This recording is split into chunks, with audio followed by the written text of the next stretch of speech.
Okay, so what I have in this bowl is my egg replacer mixture. And that consists of energy egg replacer, and that was 1.5 tablespoons. I have a 1/4 teaspoon of baking soda, a 1/4 teaspoon of citric acid, a 1/2 teaspoon of salt.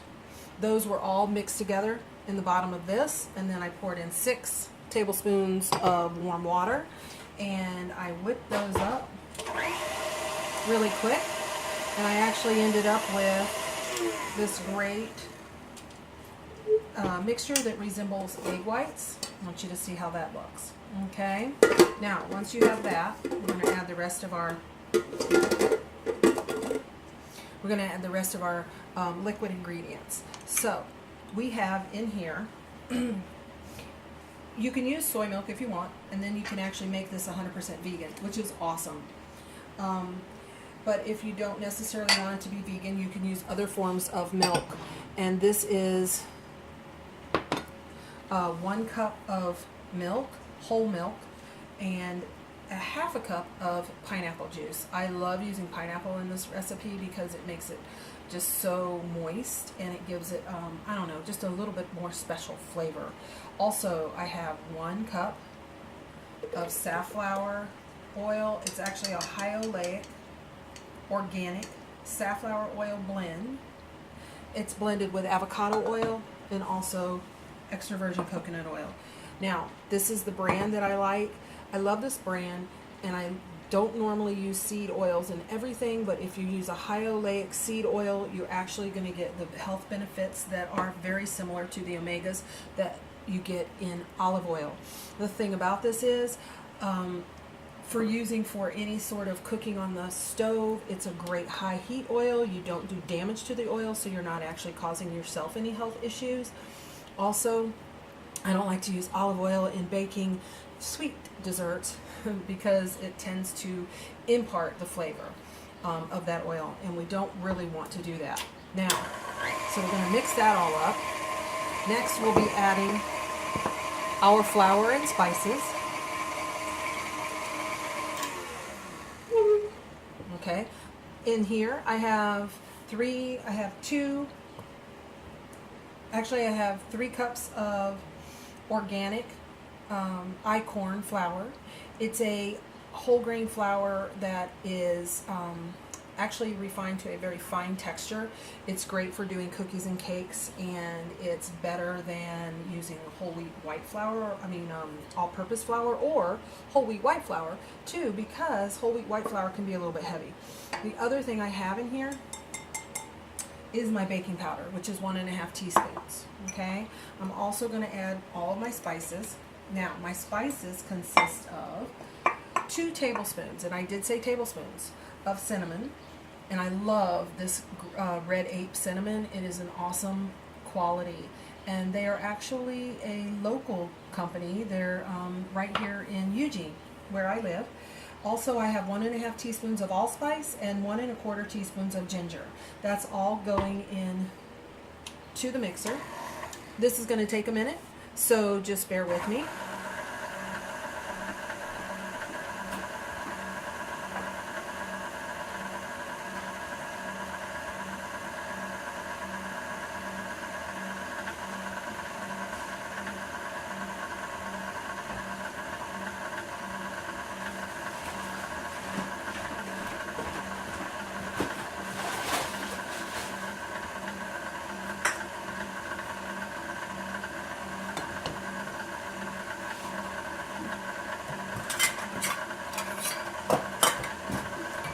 That's starting to mix up really nice. What I want to do is I want to scrape down the sides of the bowl. If you notice, I'm not beating this to death. I'm actually having on kind of between low and medium. And that is because I don't want to just whip a bunch of air into the batter, which could cause holes in your cake when you're baking it.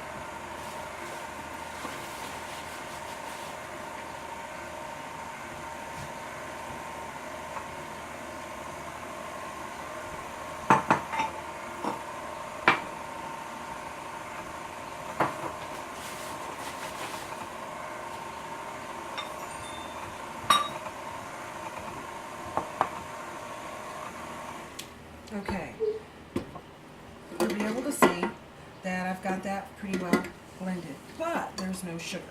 So I'm going to add the sugar. Okay. I'm using today a coconut sugar. This is a raw organic coconut sugar. The reason I'm using coconut sugar is because my husband is diabetic, Jeffrey, and which you'll meet Jeffrey. He's awesome. He loves to make diabetic friendly candies, and he just gets into it. So sometime I'll have him show us that. But I use this because it has a flavor, or it's reminiscent of brown sugar. So it's easily used to replace sugar in spice cakes, cookies, that sort of thing. It can't be used for everything because it does have a really strong kind of a brown sugar flavor. It also takes a little bit of time to get this sugar to melt into your product or your batter. So we're going to let that go for a little bit, but we're also going to keep scraping that down. Okay, I want to keep that all to the center because we want that batter to all mix together really well. Scrape off our spatula. We're going to start letting that blend up a little bit faster.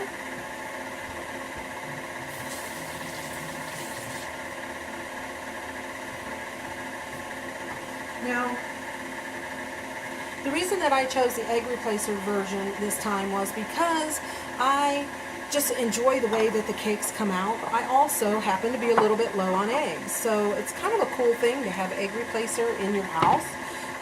It's great to keep in the pantry because then in the event that you have no eggs and you wish you could make a cake or cupcakes or muffins or bread or whatever, the egg replacer helps you be able to do that.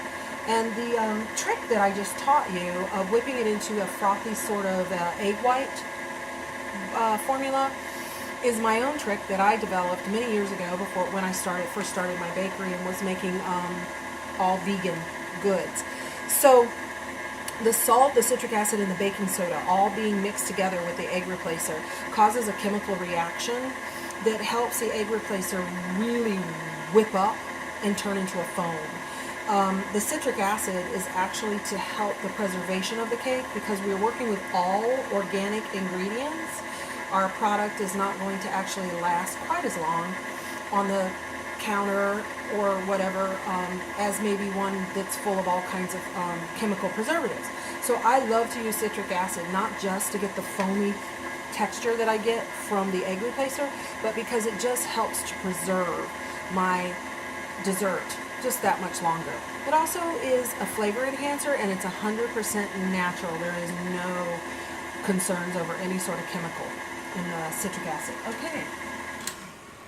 Alright, so we have a nice batter, and as you can see, it's nice and creamy, and it comes out thin enough to where I know that my coconut sugar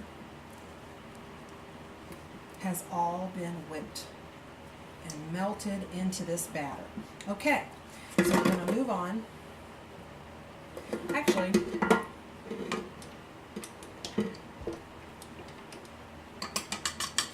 we're going to take this off because these other ingredients are going to be folded in. Oh yeah, that tastes delicious. Okay, so first we're going to fold in our carrots. 3 cups of carrots. Okay, remember this is a really delicious carrot cake filled with all kinds of good things. Now, another trick that I like to do, but I have to tell you I didn't have any in the house, is put about 1/2 cup of crushed pineapple.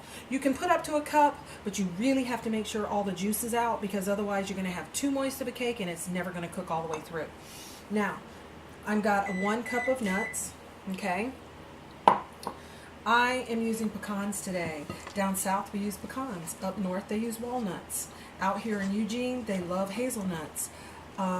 In carrot cakes they usually use walnuts though. But again, being a southern girl, I decided I wanted to go back to my roots, which is to use my pecans. I also have a cup of raisins, and again, all of these things are organic. These raisins are beautiful. See how they don't stick together and clump? They're nice and soft. Now we have a delicious, beautiful batter.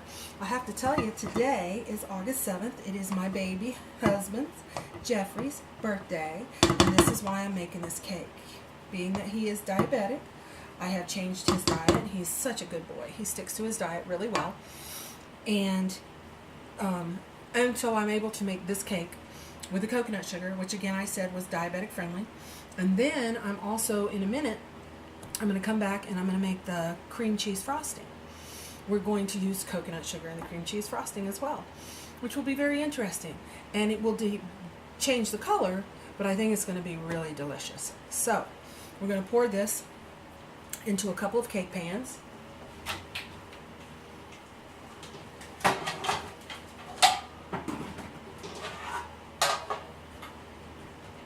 Now, these cake pans, we need to spray them. There's all kinds of spray out there. I don't really like a lot of it. This one is made with coconut oil. It is a natural one. I've checked it. It doesn't have any of the weird things that the other ones have. They also have a nice canola one that I found, but I really like this one. It is coconut oil, so it tends to get a little coated over on the sprayer, but you want to make sure your spray covers your pan completely. There's times when I've actually used flour in my pans, but this cake is really moist, so you don't have as many problems with it coming out of the pan as you could. And if you didn't have such a moist cake. Anyway, so we're going to divide this in three.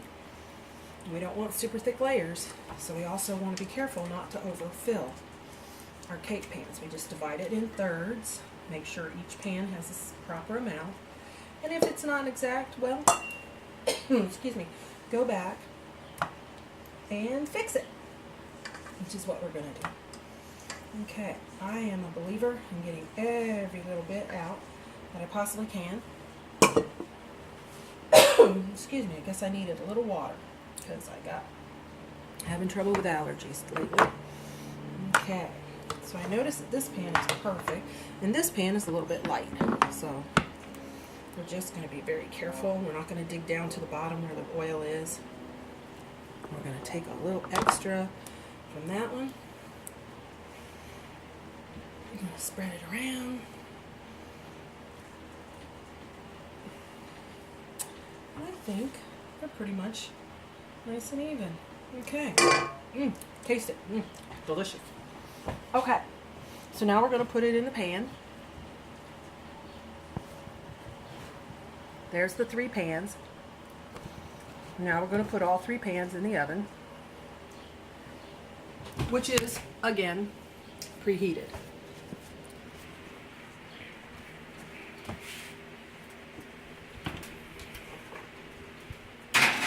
We want them all on the same shelf because we want them all to come out at the same time.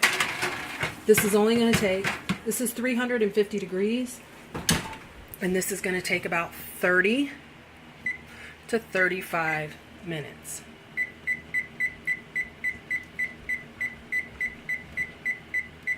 We're going to go 35. Okay?